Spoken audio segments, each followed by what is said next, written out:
que a estratégia que a gente utiliza, ela é uma estratégia com risco, que eu considero o risco inteligente, né? Então vamos supor que isso aqui é o mercado em uma tendência de baixa, né? Ele rompe aqui, logo, o último topo validado, esse aqui. Então se esse topo aqui, ele vem e rompe, fechando aí acima, a gente já entende que a tendência mudou, né? Que agora ela é uma tendência de alta, certo? Então, por que que a gente utiliza não comprar nessas regiões? Primeiro a gente aprendeu que a ativação de pivô a gente comprava, né? A gente compra aqui com stop no fundo. Então, vou até colocar aqui, ó. Stop. Não tá errado, né? De certa forma a gente vê muitas pessoas que conseguem ser lucrativas, mas a gente vê que não são riscos inteligentes com assimetria. Então é muito mais difícil, né? Você conseguir realmente ser lucrativo. Mas, por exemplo, minha primeira professora, esse era o operacional. E ela é lucrativa. Até porque tem ainda assim uma assertividade, ou ela consegue carregar o trade e realmente paga. Então se ela compra aqui, por mais que ele, vamos supor que ele falhe aí e venha aqui pra essa região, porque essa região aqui agora, ela é uma região de captura de liquidez, certo?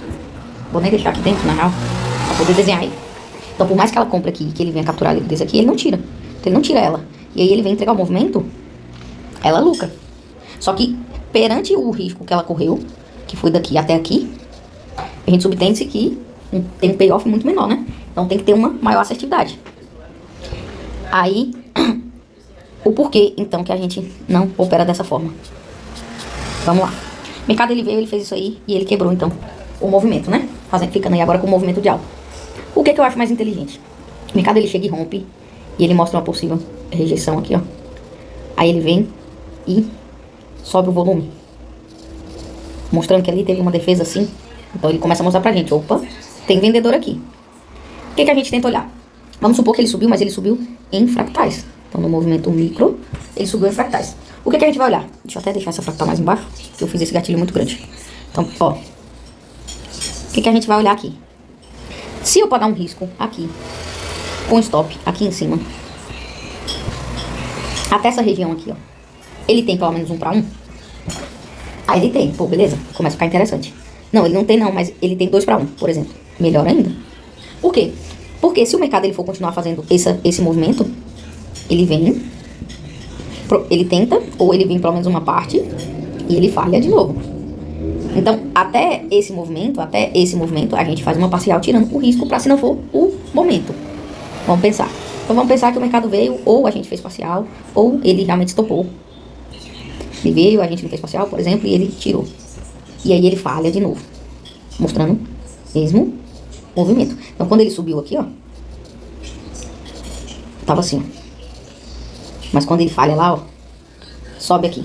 A gente pensa, porra, o mercado tá mostrando pela segunda vez. Não é muito mais interessante pagar um risco desse tamanho para uma assimetria de tirar o risco aqui e buscar esse alvo aqui, ó. Então esse alvo para esse tamanho de risco não é muito mais interessante do que pegar esse risco para inicialmente esse tamanho aqui. Então já começa a olhar mais para esse lado. E aí vamos aqui pra você ver, ó. Vamos pensar que ele montou então esse segundo movimento, né? Deixou o gatilho. Ele veio, a gente não entrou. Aí ele vem e quebra essa região aqui, ó. O que eu vou esperar? Vou pagar pra fazer mais bonitinho aqui. Então vamos pensar que assim, ó. Ele veio aqui, deixou o primeiro gatilho. Ele continuou o movimento. Vou fazer em candlezinhos. Ele continua o movimento, mas não rompe, volta a subir, deixando um segundo gatilho. Nesse segundo gatilho a gente não entrou. Tinha tomado o stop, optou que não ia pagar mais risco, ou entramos, né? Porque no nosso trade system, no nosso plano de trade, ele cabe. Mas vamos fingir aqui que a gente não entrou, por exemplo. Qual que é a ideia? Esperar ele vir romper esse fundo. Então ele mostra que ele arma um pivôzinho. Ele arma esse pivôzinho aqui de alta, e aí ele falha, vindo e rompendo essa região aqui.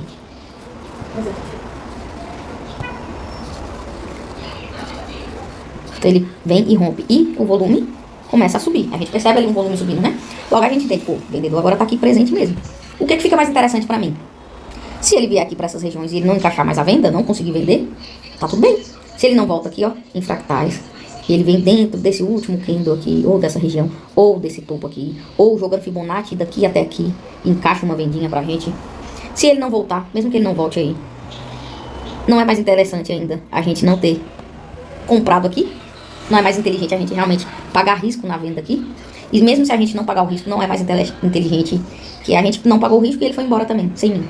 Porque se ele continua subindo, beleza, a gente tenta um risco num canto mais caro, num outro ponto de defesa mais interessante, outra captura de liquidez. Não é mais interessante a gente pagar, então, o risco da compra aqui, ao invés de ter pago aqui?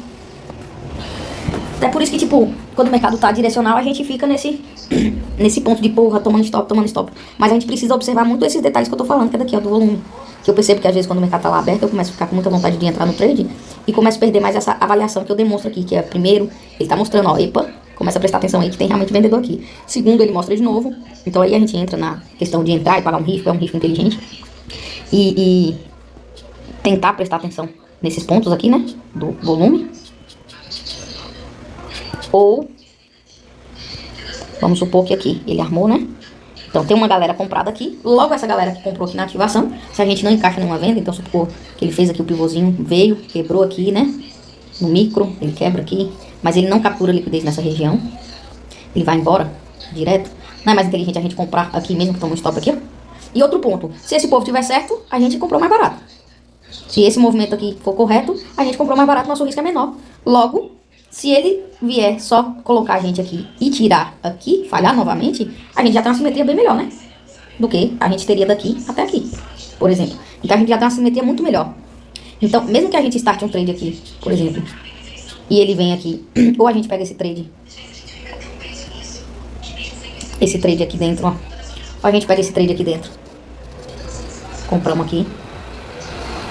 Vou botar o pretinho, fica melhor pra desenhar esse martelinho. Então vamos supor que a gente comprou aí o stop correto é aqui, né? Mas a gente acabou pagando risco dentro das regiões. Enfim, vamos supor que a gente comprou aqui e ainda assim a gente foi estopado. Não encaixou nenhuma aqui dentro. Tudo foi estopado.